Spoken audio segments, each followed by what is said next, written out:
बिस्मिल्लाहिर्रहमानिर्रहीम। अस्सलाम वालेकुम play group class, welcome back to the GK lesson. ये टीचर्स, आज का लेसन है एक art and craft activity based, और इसमें आज हमने बच्चों के साथ बात करनी है बदलते हुए मौसमों की, और इन मौसमों के दौरान हमारी ज़िंदगी में, हमारी लाइफस्टाइल में क्या क्या चेंजेस आते हैं। ऑलरेडी हमने सीजन्स के ऊपर, वेदर्स के ऊपर डिस्कशन की है, लेकिन आज चूंकि हम बच्चों से कुछ आर्ट एक्टिविटी करवा रहे हैं तो उनसे इनपुट लेना भी ज़रूरी है कि उन्होंने अभी तक यहाँ तक पहुँचते पहुँचते कौन कौन से सीजन्स, कौन कौन से वेदर्स को रिकग्नाइज किया है, उनके नाम उनको आगे हैं। अगर आजकल जैसा कि आपकी क्लासरूम के बाहर इस वक्त सीज़न है और जो वेदर है उस दिन का वो कैसा है, उसके हिसाब से उनकी ड्रेसिंग कैसी है, डाइट कैसी है, सीज़न के हिसाब से फ्रूट कौन कौन से हैं, और ख़ास तौर पे किसी पर्टिकुलर सीज़न में जो बीमारियां आती हैं, जैसे सर्दी में खांसी, नज़ला, ज़ुकाम आ जाता है, गर्मियों में जो है ज़्यादा धूप में फिरने से लू लग जाती है। इसी तरह की जो छोटी छोटी कॉन्वर्सेशंस हैं आज हम बच्चों के साथ करेंगे सीज़न और वेदर को लेके। तो आज का हमारा टॉपिक है माई ट्री। एक्टिविटी है for some colouring and hand and eye coordination. हम ये देखेंगे कि बच्चों का अपने हाथों से की जाने वाली एक्टिविटी के ऊपर कितना ग्रिप डेवलप हो चुका है। आज का हमारा एक्सपेक्टेड लर्निंग आउटकम्स जो हैं, they are from two key learning areas, creative arts and world around us. Creative arts में से identify a variety of materials for printing. World around us में से observe and describe daily weather conditions and describe key features of different seasons based on observations and experiences। तो जनाब, किसकी observation और किसकी experience की बात हो रही है यहाँ पे? ऑब्वियसली बच्चों की। तो चलिए टीचर्स, लेसन को शुरू करते हैं। किताब का सफ़ा जो है उसके ऊपर जो एक्टिविटी दी गई है वो है फॉर प्रिंटिंग, डिफरेंट मटेरियल्स की प्रिंटिंग सजेस्ट की है मैंने यहाँ पे। जो मेरी सजेशन है दैट इज़ ईयरबड पेंटिंग, यानी वो जो जिससे हम कान साफ करते हैं, उसको क्यू टिप भी कहा जाता है, उसको हम पेंट में डिप करके इस ट्री के ऊपर फ्लावर्स जो है वो प्रिंट करेंगे। लेकिन टीचर्स, अगर आपने इसके अलावा कोई मटेरियल अरेंज करना है तो वो भी कर सकते हैं। आप टूथपिक्स भी ले सकते हैं, आप छोटे छोटे स्पंज के पीसेस भी काट के दे सकते हैं बच्चों को। डिपेंड करता है कि आज आपने बच्चों को किस मटेरियल से एंगेज करना है।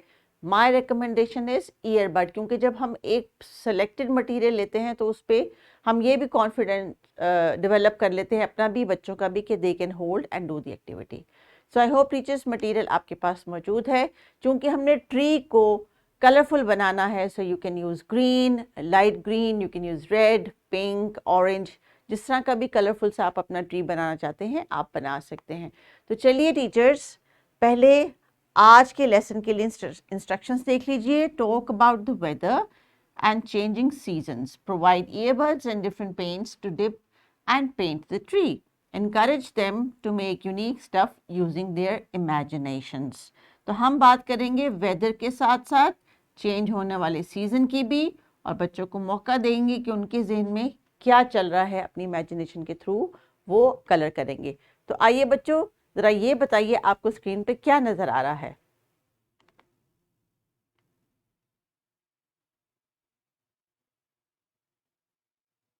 What do you see? These are changing seasons. Okay, can you name them? This is spring, this is summer, and then autumn, and then winters. Yes. So teachers, आज हमने बच्चों के साथ वेदर डिस्कशन करनी है, लेकिन कुछ चीज़ें जो मैं चाहती हूँ कि क्लैरिफिकेशन हमें आ जाए। ऑलरेडी आप इस चीज़ से फेमिलियर होंगे, लेकिन थोड़ी सी रिवीजन और रेपिटेशन से हम अल्फाज को सही तरीके से मफहूम के साथ समझने की कोशिश करेंगे। हम बच्चों के साथ डिस्कस करेंगे वेदर्स, और वेदर्स के ऊपर जो है बेस करते हैं आगे सीजन्स, सीजन्स के ऊपर आगे बेस करता है क्लाइमेट। तो लेट्स सी कि जब हम इनको बुक की डेफिनेशन यानी डिक्शनरी की डेफिनेशन के मुताबिक समझते हैं तो इन तीनों चीज़ों में क्या फ़र्क है। So the definition of the weather is the state of the atmosphere at a particular place and time as regard to heat, cloudiness, dryness, sunshine, wind, rain, etc.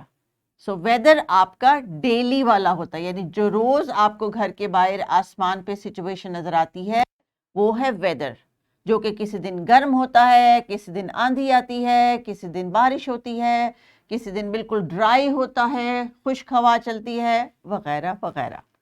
Seasons, one of the four periods of the year, spring, summer, autumn and winter, इनको season कहते हैं।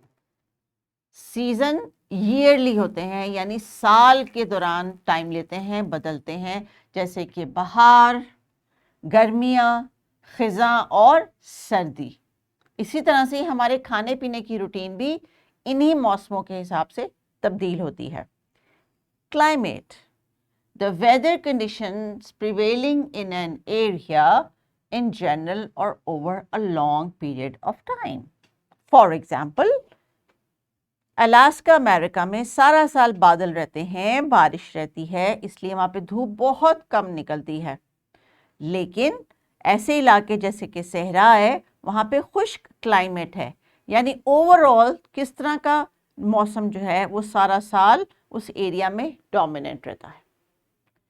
सो I hope teachers, जब next time आप weather, season और climate को discuss करेंगी बच्चों के साथ भी, रैंडमली वैसे भी कम्युनिकेशन में, तो इन तीनों का फ़र्क आपने अपने आप को भी और बच्चों को भी क्लियर रखना है, ताकि जब आप वर्ड्स का इस्तेमाल करें तो सीज़न को वेदर के साथ या वेदर को क्लाइमेट के साथ आप मिक्सअप ना करें।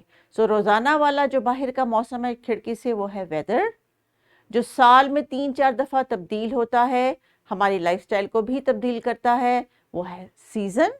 और फिर एक लंबे अरसे तक किसी ख़ास जगह पे किसी ख़ास तरह का मौसम सारा साल या डोमिनेंट रहता है, उसको कहते हैं क्लाइमेट।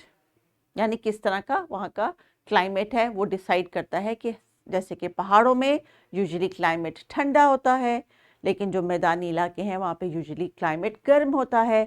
इसी तरह वो इलाके जो दरिया या समुद्र के पास है, वहाँ का क्लाइमेट ज़्यादा ह्यूमिड होता है, हब्स और नमी वाला होता है। So I hope this is clear. So अभी टीचर्स बच्चों के साथ हमने डिस्कस करने हैं कि बदलते हुए सीजन्स और वेदर्स के मुताबिक हमारी लाइफस्टाइल में क्या चेंज आता है। सो एक्टिविटी जो उन्होंने किताब में करनी है वो तो उन्होंने ट्री को करना है ईयरबड से पेंट, लेकिन ये इनका इंडिविजुअल टास्क है जो कि ये बाद में करेंगे। इससे पहले बच्चों के ऊपर पेस्ट करता है वो तमाम डिस्कशंस टीचर्स जो हमने ऑलरेडी इनके साथ की है। So you can divide this lesson in 2 parts, जिसमें आप उनसे 5 मिनट जो है डिफरेंट फ्रूट्स के ऊपर डिस्कस करें कि पूरे साल में किस मौसम में कौन कौन सा फ्रूट आता है, स्पेशली जिस मौसम में अभी आप इस लेसन को देख रही हैं, क्लासरूम एक्टिविटी करवा रही हैं, उसमें कौन कौन से फ्रूट्स डोमिनेंट हैं। फिर आप आ जाए उनकी क्लोथिंग और लाइफस्टाइल पे कि किस किस्म का उन्होंने लिबास पहना हुआ है, कि अगर बहुत गर्मी का मौसम है तो यकीनन उन्होंने छोटी स्लीव्स वाली शर्ट्स पहनी होंगी, बॉयज़ ने निकर्स पहनी होंगी, गर्ल्स ने हो सकता है फ्रॉक्स और नरम कपड़ों वाले जो है वो खुले खुले शलवार कमीज़ पहने होंगे। लेकिन जैसे ही सर्दी आती जाती है हमारे लिबास का अंदाज भी तब्दील होता चला जाता है। हम आहिस्ता आहिस्ता थोड़ा थोड़ा करके मोटे कपड़े पहनना शुरू करते हैं, और फिर जब बहुत सर्दी आ जाती है तो फिर हम जैकेट्स और कोट्स और ग्लव्स और मफलर और टोपियाँ, और बाज़ औक़ात ऐसी जगह पे तो बहुत ठंडी हवा चलती है तो हम नोज़ कवर करने वाला भी वुलन कवर इस्तेमाल करते हैं, और बूट्स पहनते हैं, मोटे मोटे सॉक्स पहनते हैं, गर्म पानी और गर्म खाना पीना पसंद करते हैं। तो टीचर्स अभी करना है आपने इस वीडियो को यहीं पे पॉज। इसी तरह के तमाम सवालात जो कि मौसम से रिलेटेड होते हैं वो आपने बच्चों से पूछने हैं, लेकिन डिपेंड करता है कि आपके एरिया में कैसा मौसम है। अगर आप किसी हिल वाले यानी माउंटेन एरिया में है तो डेफिनेटली वहाँ पे इतनी ज़्यादा गर्मी नहीं पड़ती, और अगर आप किसी लैंड एरिया में है तो वहाँ पे गर्मी ज़्यादा होगी, सर्दी के महीने कम होंगे।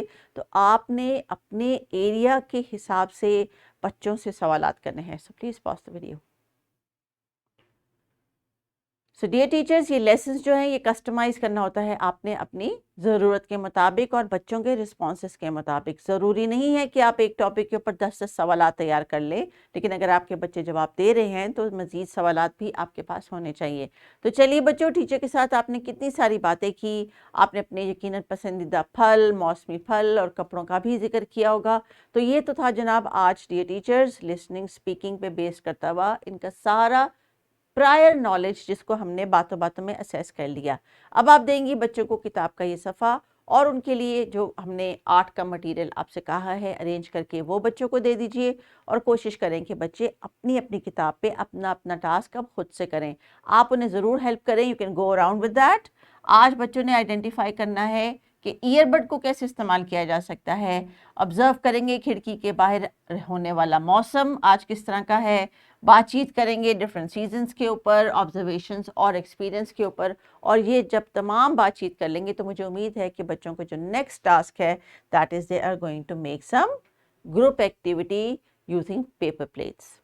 सो टीचर्स, ये एक्टिविटी जो क्लासरूम में डेकोर के लिए आपको मैं रिकमेंड करी हूँ, it is based on seasons. ये पेपर प्लेट पे भी बन सकती है, ये कार्डबोर्ड के पीस पे भी बन सकती है, और अगर कार्डबोर्ड और पेपर अवेलेबल नहीं है तो जो मोटा थिक चार्ट पेपर होता है उसकी मदद से आप बच्चों को ऐसे दायरे काट दें, ये तस्वीरें सामने लगा दीजिए, उनसे कहें कि खुद से इनको पेंट करें। ग्रुप में आप डिवाइड कर लें क्लास को, एक ग्रुप को एक सीज़न दे दें और उनसे कहें कि ये वाले इस तरह का क्लासरूम का एक डिस्प्ले प्यारा सा तैयार कर लें। ऑल्दो कि ये बहुत नीट वर्क है लेकिन बच्चों का काम मैसी होगा, so you have to accept that. Assist करें बच्चों को, गाइड करें।